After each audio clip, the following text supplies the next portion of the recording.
Hello class, चलिए आज हम लोग the rhyme of the ancient mariner जो एस.टी. कॉलरिज द्वारा लिखी गई एक लंबी कविता है, उसका एक छोटा पार्ट आपको पढ़ना है, उसके बारे में जानते हैं।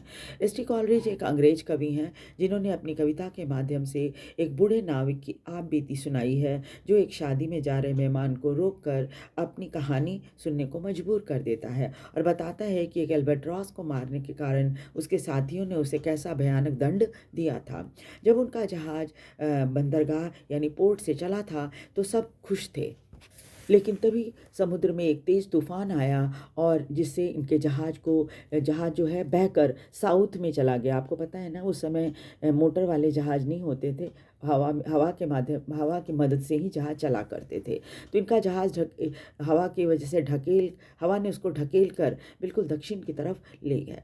इनका जहाज़ दक्षिण में ठंड के इलाके में पहुंच गया, जहां चारों तरफ बर्फ़ जमी थी। सिर्फ लहरों की और बर्फ़ के टूटने की आवाज़ सुनाई दे रही थी। इनका जहाज़ भी बर्फ़ के बीच में फंस गया था। तभी वहाँ कोरस के बीच से निकलकर एक अल्बाट्रॉस नाम का पक्षी, समुद्री पक्षी आया, जो कि इनोसेंस का प्रतीक है।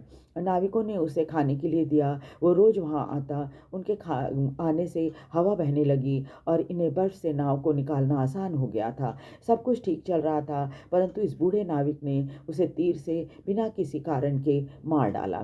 सब कुछ तब क्या हुआ कि जब वो आया था तब तो नाव को चलने में कोई दिक्कत नहीं हो रही थी, परंतु एल्बाट्रॉस के मरने के बाद अचानक हवा रुक गई। सूर्य तेजी से चमक रहा था। जहाज बीच समुद्र में हवा के न चलने के कारण अटक गया था, फंस गया था वहाँ पर। रास्ते में नाविकों को चारों तरफ मौत दिखाई दे रही थी। और फिर धीरे धीरे पानी, पीने का पानी जो होता है वो उनका ख़त्म हो गया। गला सूखने के कारण कोई बोल नहीं पा रहा था। इस बूढ़े नाविक को इन स्थितियों का जिम्मेवार बताया गया। सभी साथियों ने इसके बोला कि तुम्हारे वजह से ही ऐसा हुआ है, और सजा के तौर पर मृत एल्बाट्रॉस को उसके गले में लटका दिया गया, जो उसके पाप का प्रतीक था। बाकी चालक मर जाते हैं, लेकिन ये बूढ़ा नाविक अकेला जिंदा बच जाता है। कविता ये बताती है कि सभी जीवों के प्रति हमें सम्मान रखना चाहिए और साथ ही साथ करुणा और प्रेम का व्यवहार रखना चाहिए। राइम स्कीम है, चलिए देखते हैं। पोइटिक डिवाइस में राइम स्कीम ABC भी है। एलिटरेशन वाले वर्ड्स जो हैं, breeze, blow, foam, flow.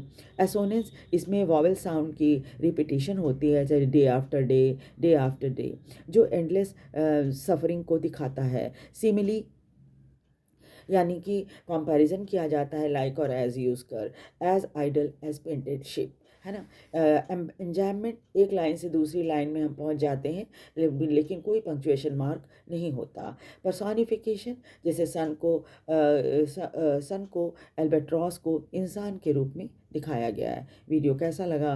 Video को लाइक और सब्सक्राइब जरूर कर दीजिए। Thank you very much.